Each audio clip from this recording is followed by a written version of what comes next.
चलिए स्टार्ट करते हैं। वीडियो ऑन कर लीजिए। मेरे यहाँ से आज थोड़ा सा इशू है इसलिए मेरा वीडियो ऑफ है। आप लोग ऑन करेंगे तो अच्छा रहेगा।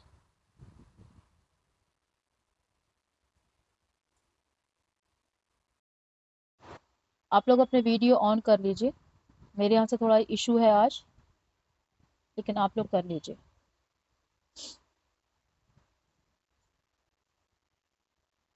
ठीक है जी। तो स्टार्ट करते हैं। कल हमने उर्वा का सारा मैटर जान लिया। उर्वा किस तरीके से मातंग जनजाति का मुखिया बनने के लिए लायक है और कितना अलग है। आज हमें जानना है कि मातंग जनजाति का जो मुखिया बनने वाला है यानी कि उर्वा, उसकी जो पत्नी होने वाली है यानी कि उर्मी, वो भी कुछ अलग गुणों से भरपूर है। तो उर्मी की भी अपनी एक कहानी है। उर्मी को भी जैसे उर्वा को जो हनुमान बाबा सीधा आके शिक्षा देते हैं, वैसे ही उर्मी को भी शिक्षा देते हैं। अब उर्मी जो है वो मिर्गी की मरीज होती है। उसको कभी भी मिर्गी का दौरा पड़ जाता है। क्योंकि हम इसको मिर्गी के दौरे के नाम से जानते हैं, लेकिन जनजातियों में और कबीलों में इसको मिर्गी का दौरा ना मानकर ऐसा माना जाता है कि कोई नेगेटिव शक्ति है या फिर किसी देवता का प्रकोप हुआ है, ऐसा माना जाता है। वो लोग ऐसा मानते हैं कि कोई देवीय प्रकोप है। इस तरीके से भूत प्रेत बाधा जो होता है ना, वो लोग ये मानते हैं। और पहले के जमाने में भी मिर्गी को ऐसा ही माना जाता था। तो वो लोग इसी तरीके से मानते हैं कि उर्मी के ऊपर कुछ इस तरीके की प्रेत बाधा है। अब सब लोग, जो जनजाति की महिलाएं हैं, तो वो जंगल जाती हैं किसी काम से, और वहां पर उर्मी को मिर्गी का दौरा पड़ जाता है। तो वो महिलाएं जितना उनको सहायता कर सकती हैं उतना सहायता करती हैं। ये प्रक्रिया जो तीन लोग होते हैं, हनुदास जी, ब्रह्मचारी और संत बाबा, ये लोग छुप झाड़ियों में छुप के देख रहे होते हैं। थोड़ी देर बाद वो देखते हैं कि उर्मी उठकर बैठ जाती है और कुछ बुदबुद आती है, लेकिन वो भी किसी को समझ में नहीं आता। और फिर वो किसी के आगे साष्टांग ऐसा नमस्कार करती है। तो हनुदास जी अनुमान लगाते हैं कि वो शायद हनुमान जी से वार्तालाप कर रही है। उर्मी के आसपास दो अश्विनी कुमार खड़े होते हैं। अश्विनी देव हम जिनको जानते हैं। तो अश्विनी कुमार कौन होते हैं? अश्विनी कुमार वो होते हैं जो हमारे रोगों को ठीक करते हैं। जब भी किसी को कोई बीमारी होती है, जब भी किसी का कोई एक्सीडेंट होता है या किसी पर कोई ऐसा घातक कोई चीज आती है, सबसे पहले अश्विनी कुमार उनकी हेल्प के लिए आते हैं। कई बार हमने देखा है कि किसी का बहुत खतरनाक सा एक्सीडेंट हुआ या कुछ हुआ और हम कहते हैं अरे आप तो कैसे बालों बाल बच गए, आपको तो कुछ भी नहीं हुआ है ना। तो उनकी रक्षा किसने की? अश्विनी कुमारों ने उनकी रक्षा की। वो भरपूर प्रयास करते हैं कि कोई मानव जो है उसकी वो रोगों से घटनाओं से रक्षा कर सके। कई बार ऐसा होता है कि वो उस भावना को, उस कारण को नहीं ढूंढ पाते कि किस तरीके से सामने वाले व्यक्ति को हील किया जाए। तो उर्मी के मैटर में भी उनका यही रहता है। जैसे ही उर्मी को मिर्गी का दौरा आता है, अश्विनी कुमार उसके आसपास आकर उपस्थित हो जाते हैं और उसको थोड़ी देर बाद नॉर्मल कर देते हैं।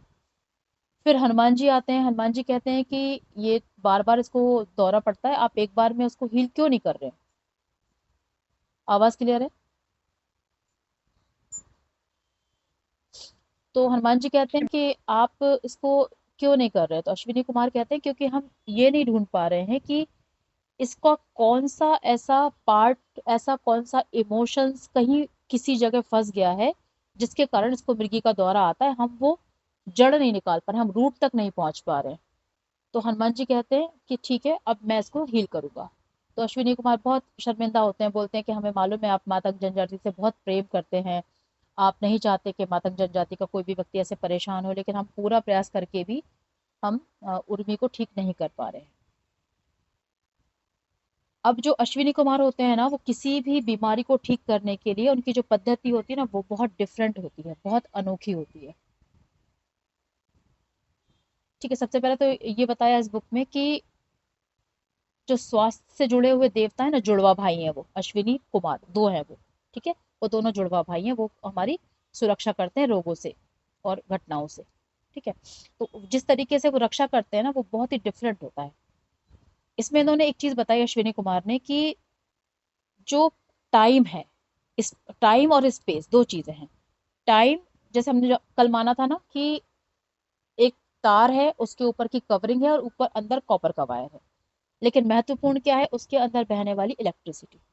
तो ऐसे ही काल है यानी कि समय, और आकाश है यानी कि स्पेस। इन दोनों के बीच में ही हमारा पूरा जीवन चलता है, चाहे हम कितनी भी बार जन्म ले, इन दोनों के बीच में ही हमारा पूरा जीवन कट जाता है। कितने साल हम जिए, किन किन बीमारियों से जूझे, किन किन मानसिकताओं से जूझे, वो इन्हीं के बीच में चलता है।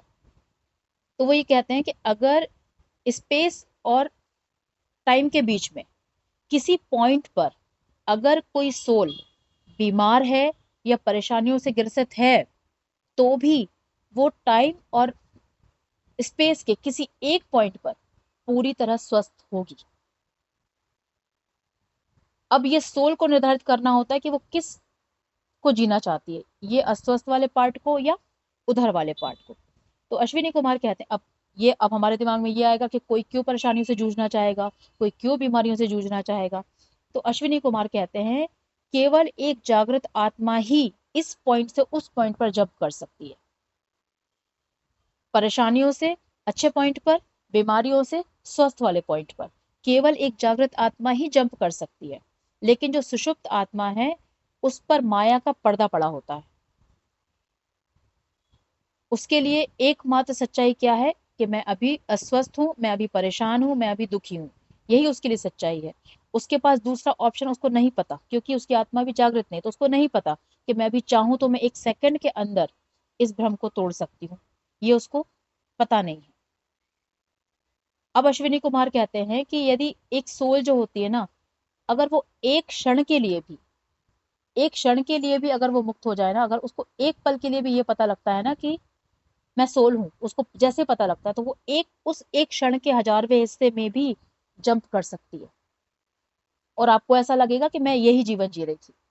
आगे कहानी है, इसके बारे में भी कहानी है कि जब आपको भगवान जंप कराते हैं या आप कभी साधनाओं के माध्यम से जंप करते हो, तो आपको हमेशा ये लगेगा कि मैं यही जीवन जी रही थी। आपको कभी नहीं लगेगा कि मैं इतनी परेशानियों में थी, मैं इतने दुख में थी, कुछ नहीं लगेगा। आप वो सब कुछ भूल चुके होगे। ठीक है, ये थोड़ा सा ट्रिकी चीजें बताई हैं भगवान ने, तो आपको थोड़ा सा आराम से सुनना है। अब हनुमान जी एक तरफ बैठ गए, एक तरफ दोनों अश्विनी कुमार बैठ गए। फिर उन्होंने उर्मी के साथ वार्तालाप करना शुरू करा। उन्होंने बोला उर्मी से कि मैं तुम्हें ठीक कर दूंगा, मैं तुम्हें ठीक करना चाहता हूँ। तो उर्मी भी कहती है कि हनुमान जी से कहती है कि मैंने तो कभी कोई पाप नहीं किया, मैंने तो कभी, जैसे हम अधिकतर क्या कहते हैं जब हम पे परेशानी आती है, तो हमने तो कभी कुछ किया ही नहीं, हमने तो कभी किसी का बुरा ही नहीं किया, फिर हमारे साथ ऐसा क्यों हो रहा है। यही उर्मी भगवान से कहती है कि मैंने तो कभी ऐसा कुछ किया ही नहीं है, तो मेरे साथ ऐसा क्यों हो रहा है। तो हनुमान जी कहते हैं कि चलो मैं तुम्हें तुम्हारे जीवन में पुराने घटनाक्रमों पर ले चलता हूँ, जिससे तुम्हें ये पता लगेगा कि तुम्हारे साथ ऐसा क्यों हो रहा है। तो बोलते हैं चलो। अब वो हनुमान जी उसको एक और चीज बताते हैं। वो ये कहते हैं कि जो हमारा जो जीवन है ना, इसको थोड़ा बुक में बहुत क्रिटिकल तरीके से समझाया है, मैं आपको थोड़ा सिंपल करके समझा देती हूँ कि जैसे ही हम पैदा होते हैं ना, तो हम एक टनल में घुस जाते हैं। हम एक सुरंग में चलना शुरू कर देते हैं। ठीक है, वो जो सुरंग है ना, उसमें दो चीजें हैं। एक तो है स्पेस और एक है हमारा टाइम जोन। ठीक है, जब तक हम टाइम जोन के खूब सारे तार हैं वहां पर, खूब सारे, मतलब ऐसा मकड़ी के जालों की तरह बारीक बारीक बारीक बारीक तार हैं वहां पर टनल के अंदर। जब तक हम टाइम के किसी एक भी तार को नहीं छूते, तब तक हम साक्षी भाव से जीते हैं। मतलब कि हम अपनी लाइफ को वैसे देखते हैं जैसे किसी और की लाइफ को देख रहे हैं, जैसे किसी और के साथ कुछ हो रहा है और हम खड़े खड़े देख रहे हैं, वैसे हम अपनी लाइफ को देखते रहते हैं। जैसे ही किसी टाइम जोन को हमने छुआ, अभी हमने किस टाइम को जोन को छू रखा है, सबने, मैक्सिमम जनता ने, 2024। कोई कहेगा यहाँ पे, अगर कोई कहेगा कि नहीं यहाँ पे तो कुछ और चल रहा है, 3000 कुछ चल रहा है, तो वो लोग बोलेंगे इसका दिमाग खसक चुका है, ये पागल हो चुका है। लेकिन क्या नहीं चल रहा है ये समय? ये समय भी कहीं ना कहीं चल रहा है, लेकिन हमने छुआ है। हम किस तार को छू के बैठे हैं? 2024 के तार को छू कर बैठे हैं, तो वो चल रहा है। किस यूनिवर्स में है? इस यूनिवर्स में है। क्या इस यूनिवर्स के अलावा कोई यूनिवर्स नहीं है? है। वहां पर हम नहीं है, वहां पर भी हम हैं। एक और चीज हनुमान जी ने कही है कि जैसे सपोज आप अपने जीवन को जी रहे हैं, अगर हमारी सोल इस जीवन को नहीं पूरा करना चाहे, तो आत्मा को भी अपने शरीर को छोड़ने के 3 मौके मिलते हैं अपने जीवन काल में। वो जा सकती है, वो अपना एग्रीमेंट खत्म कर सकती है, लेकिन क्या ये जीवन काल खत्म हो जाएगा? नहीं। इस जीवन काल को कोई ना कोई और सोल कंप्लीट करेगी, और वो कभी ये जान नहीं पाएगी कि वो इस शरीर की सोल नहीं है। दिमाग घूम गया ना? समझ में नहीं, कुछ भी नहीं आ रहा ना? एक्सेप्ट नहीं कर रही ना सोल? कहने का मतलब ये है, ये बहुत ट्रिकी है लेकिन बिल्कुल सच यही है। आत्मा को अपने शरीर को छोड़ने के 3 मौके पूरे जीवन काल में मिलते हैं। हर इंसान जीवन में कभी ना कभी एक बार बहुत ज्यादा बीमार पड़ता है, बहुत ही ज्यादा, जब उसको लगता है कि बस अब शायद मैं ना बचूं। कभी ना कभी उसके साथ कुछ ना कुछ मानसिक समस्या ऐसी आती है, उसको लगता है कि नहीं, मुझे नहीं झेलना, इससे अच्छा तो मैं मर जाऊं। फिर हर इंसान के जीवन में एक ना एक बार कुछ ऐसी घटना घटती है, यानी कि कुछ कह सकते हैं एक्सीडेंट हो जाए, अचानक से कुछ हो जाए ऐसा, कि जब उसको लगता है कि इससे तो मृत्यु अच्छी है। तो 3 मौके हर एक सोल के पास होते हैं, लेकिन उस समय हमारी सोल टोटली डिसाइड नहीं कर पाती कि हमें अभी शरीर को छोड़ना है। नहीं करते हम डिसाइड। अगर हम उस समय डिसाइड कर लें कि हाँ, मैंने 100% डिसाइड कर लिया, मुझे नहीं रहना है शरीर में, तो हमें शरीर छोड़ने का मौका मिलता है। लेकिन हम हमेशा मृत्यु से डरे हुए रहते हैं। हम कहते जरूर हैं कि हमें इस परेशानी से तो अच्छा मृत्यु आ जाए, मृत्यु आ जाए, लेकिन अगर मृत्यु आ जाती है तो हम डर के पीछे हो जाते हैं, नहीं हमें नहीं जाना, क्योंकि हमें पता नहीं ना समय के उस पार क्या है। तो हम डरे हुए रहते हैं, तो हम एक्सेप्ट नहीं करते, तो हम उसको करते। लेकिन अगर हमारा कर्म बंधन कंप्लीट नहीं हुए, हमने बीच में डिसाइड किया कि अब हम टॉलरेट नहीं कर पा रहे हैं, हम नहीं करेंगे, हम इस अकाउंट को, यानी कि हम इस कॉन्ट्रैक्ट को पूरा नहीं करेंगे। कॉन्ट्रैक्ट किसके साथ? हमने अपने बच्चे चुने, हमने अपने माता पिता, हमने आत्मा की यात्रा में समझा था ना, हमने अपने बच्चे, हमने माता पिता, सबको हमने चुना है। अब हम इस कॉन्ट्रैक्ट को नहीं सहन कर पा रहे हैं, हमने भगवान से बोला, अब खुद से बोला कि नहीं हो रहा मुझसे, तो हम इस शरीर को छोड़ के जा सकते हैं। लेकिन अगर आपके कर्म बंधन बाकी हैं, तो इस शरीर के द्वारा वो कर्म बंधन पूरे किए जाएंगे किसी और सोल के द्वारा। लेकिन वो सोल कभी ये नहीं समझ पाएगी कि वो शिल्पा है कि नहीं, राधिका है कि नहीं, कल साई है कि नहीं, कविता है कि नहीं, वो कभी नहीं समझ पाती। सुनने में ये लगता है कि नहीं होता होगा, लेकिन ऐसा कई सोल्स के साथ होता है, कई आत्माओं के साथ ऐसा होता है। ठीक है, वो थोड़ी सी इवॉल्व सोल भी होती हैं, वो थोड़ी सी इवॉल्व सोल भी होती हैं। अब उन्होंने बोला कि अब इस मैंने इसीलिए बोला था कि इस चैप्टर को ना आप लोग बहुत एक्सेप्ट पढ़ोगे तो बिल्कुल ही एक्सेप्ट नहीं कर पाओगे। वो मैं आपको समझा रही हूँ तो आपको थोड़ा थोड़ा समझ आ रहा है, लेकिन आप जब पढ़ोगे तो आपको लगेगा हे भगवान, क्या लिखा है इसमें। लेकिन ये सब कुछ सच है।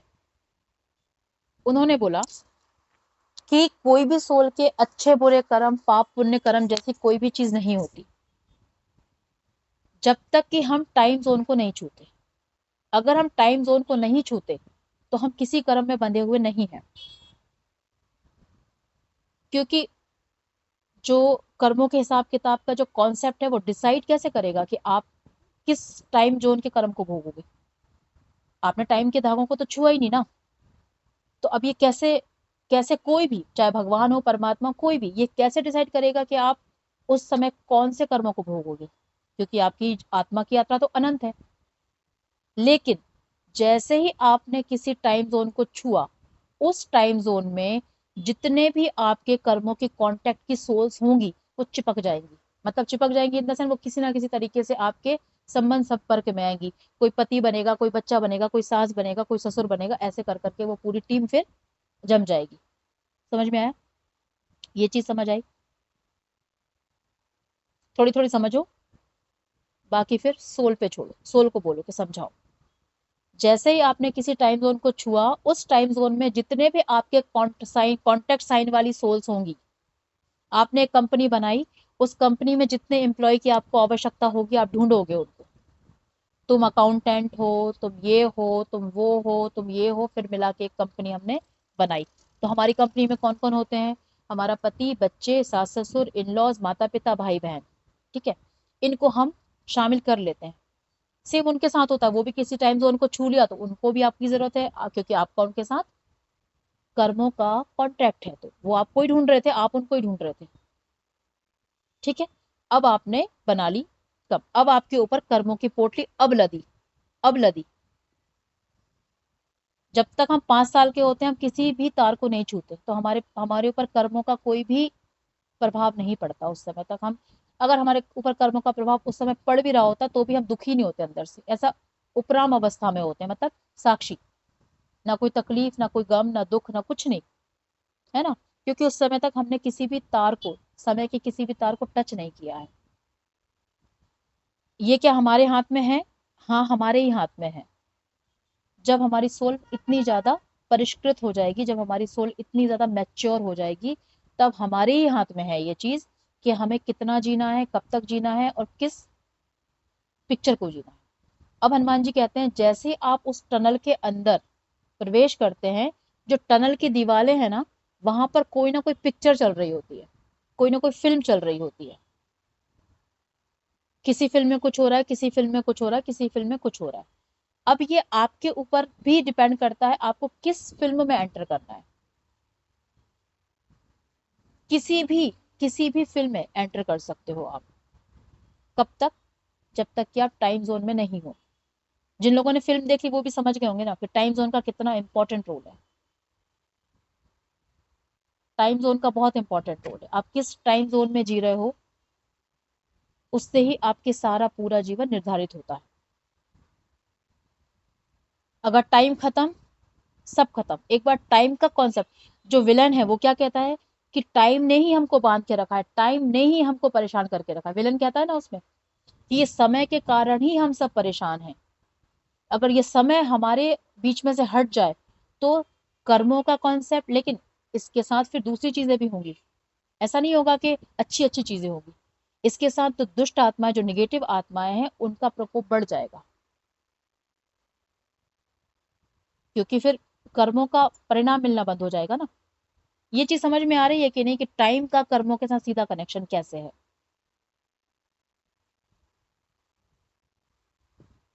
सीधा कनेक्शन कैसे है? मान लो आपने मुझसे 50 रुपए उधार लिए, ठीक है, वो आपने आज लिए। अगर मैं आपको पहले 2007 में बोलती कि लाओ मेरे 50 रुपए, तो आप बोलते मैंने अभी लिए ही नहीं ना, अभी तो मैंने लिए ही नहीं है, अभी तो मैं लूंगी, 2024 में मैं लूंगी, तब वापस करूंगी। समझे बात को? जब टाइम बीच में से हट जाएगा तो किसी घटना का प्रभाव, अभाव, ये सब कुछ खत्म हो जाएगा। टाइम है, इसी के कारण जो चीजें हो रही हैं वो हो रही हैं। ठीक है।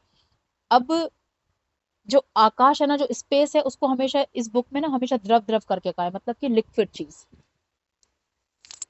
अब वो लिक्विड चीज जो है ना, वो जो हमारे टाइम है, हमारे हम जिस टाइम जोन में जी रहे हैं, उस टाइम जोन के ऊपर ऐसे पड़ी हुई है कि हमेशा उसमें गैप रहेगा और उसमें हम जीते रहेंगे। वो टनल हमेशा बनी रहेगी।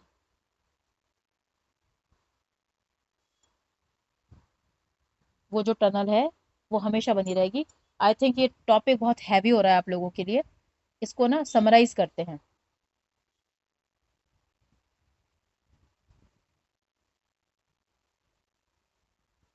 इसको हम समराइज करते हैं कि आपको केवल दो ही चीजें समझनी है कि समय जैसी इस दुनिया में कोई चीज नहीं है, टाइम जैसी इस दुनिया में कोई चीज नहीं है, इसका प्रयास करना है। इसको बहुत बहुत ही क्रिटिकल तरीके से बुक में समझाया है, लेकिन कहने का अर्थ केवल यही है कि आप टाइम जोन से हट जाओ। मेरी एज कितनी है, टाइम कितना हो रहा है, कितने साल बीत गए, ये सब सब चीजों को धीरे धीरे धीरे खत्म करो। क्योंकि ये आपको पता है, केवल हमें ही पता है कि टाइम कितना हो गया, बाकी किसी को हमारे अलावा, ना चूहे, बिल्ली, कुत्ता, गाय, किसी को नहीं पता कि कितने बज गए और कितने साल बीत गए।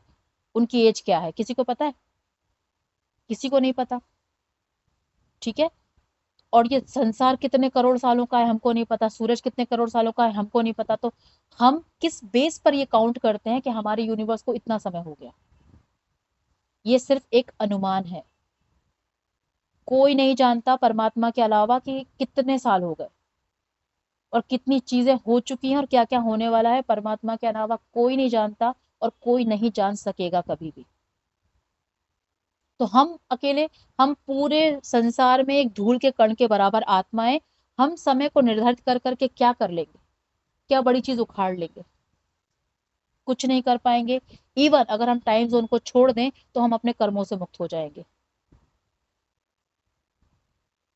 टाइम जोन को छोड़ना भी हमारे बस की बात नहीं होती। हर बार इन्होंने याद दिलाया है कि जागृत आत्माओं का ही ये काम है।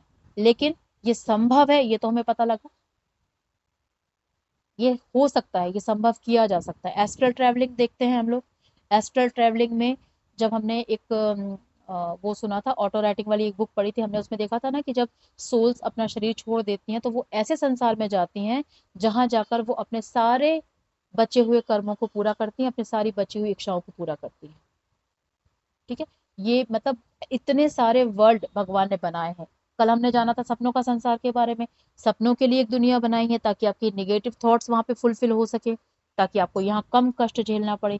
एक संसार भगवान ने ये बनाया है कि आपकी जो इच्छाएं बच गई हैं अतृप्त आत्माओं के लिए, वहां जाके आप अपनी इच्छाएं पूरी कर लो। तो इससे ये साबित होता है कि मल्टीवर्स है। दुनिया में केवल यही चीज नहीं है जहाँ पे हम जी रहे हैं, इसके अलावा बहुत कुछ है जो अभी तक एक्सप्लोर नहीं किया गया है और एक्सप्लोर किया भी नहीं जा सकता। हमने जाना था, जब हम एक कोर्स कर रहे थे, हमने जाना था हमारे आसपास 4 से 5 करोड़ आत्माएं हमेशा रहती हैं। लेकिन हमने कभी महसूस नहीं किया। क्यों? क्योंकि हमारी सोल इतनी जागृति नहीं है ना कि महसूस कर सके उस चीज को। एक कुत्ता होता है, वो 20 मेगाहर्ट्ज या हर्ट्ज, शायद उससे नीचे की फ्रिक्वेंसी भी सुन सकता है और 20,000 मेगाहर्ट्ज से भी ऊपर की सुन सकता है। और हम केवल इस रेंज के अंदर की सुन सकते हैं। इससे नीचे की और इससे ऊपर की हम नहीं सुन सकते फ्रिक्वेंसी को। लेकिन कुत्ता सुन सकता है। भाई क्योंकि वो प्रकृति में वो वॉइस है ना, तब तो वो सुन पा रहे। लेकिन हम क्यों नहीं सुन पा रहे? क्योंकि वो हमारी कैपेसिटी से बाहर है। तो किसी चीज को डिनाई करना कि ये नहीं हो सकता या हम नहीं मानते, उससे नहीं होता। हम अभी देख नहीं पा रहे हैं, हम अभी अनुभव नहीं कर पा रहे हैं, बस इतना अंतर है। बाकी चीजें तो हमारे आसपास घटित हो ही रही हैं, हो ही रही हैं। टाइम जोन जैसी, टाइम मशीन जैसी, भविष्य में जाना, पास्ट में जाना, ये सब। अच्छा, अगर कोई मशीन नहीं भी हो तो भी हम तो रोज ही जाते हैं। हम हमारे साथ अगर कोई पुरानी बहुत बुरी घटना हुई है तो हम कितनी बार उधर जाते हैं और ऐसा महसूस करते हैं जैसे वो हो ही रहा है हमारे साथ। उतनी ही पीड़ा का अनुभव करते हैं। तो टाइम मशीन तो हमारे अंदर लगी हुई है। और भविष्य के लिए कितनी सारी कल्पनाएं कर लेते हैं कि आगे चल के ये होगा वो होगा। उसमें से कुछ फलीभूत भी हो जाती हैं। तो हम तो रोज टाइम मशीन का उपयोग कर ही रहे हैं ना। बस अब वो मैकेनिकल फॉर्म में जो होती है, जो हम कार्टून में देखते हैं या कई सारी मूवीज उसके ऊपर बनी भी हैं, तो वो भी है। जो चीज हो सकती है, जो चीज पॉसिबल है, वही इंसान सोच सकता है, वही उसके इमेजिनेशन में आ सकती है, अदरवाइज नहीं आ सकती। क्लियर हुआ आप लोगों को? इसको बस इतने से सार में समझो, क्योंकि ज्यादा डीप में जाओगे ना तो बहुत कंफ्यूज हो जाओगे, बहुत सारे प्रश्न उठेंगे हमारे मन में। ठीक है। बस एक और चीज समझ लो कि जो संसार में भूल भुलैया है ना, जो समय के बहुत सारे तार उलझे पड़े ना मकड़ी के जालों की तरह, यहाँ पर जो हमारी जो मतलब हमारे जो हम जो जीते हैं, हमारे पास केवल दो ही चीजें हैं। बहुत ध्यान से सुनना, हमारे पास केवल दो ही चीजें होती हैं, हमारे कर्म और हमारी इच्छाएं। इसके बाहर कुछ भी नहीं है। हमारे कर्म और हमारी इच्छाएं, इन्हीं के साथ हम पूरा जीवन जी लेते हैं।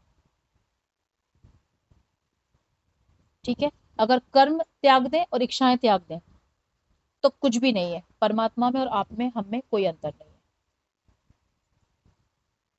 क्लियर हुआ? थोड़ा बहुत समझ आया? जितना भी समझ आया उतना काफी है। आप अपनी चेतना के स्तर पे ही इस बुक को समझ पाओगे। जितना पढ़ोगे तो भी आपकी सोल जिस लेवल पे है, उतना ही आपके अंदर वो चीज जाएगी। ठीक है।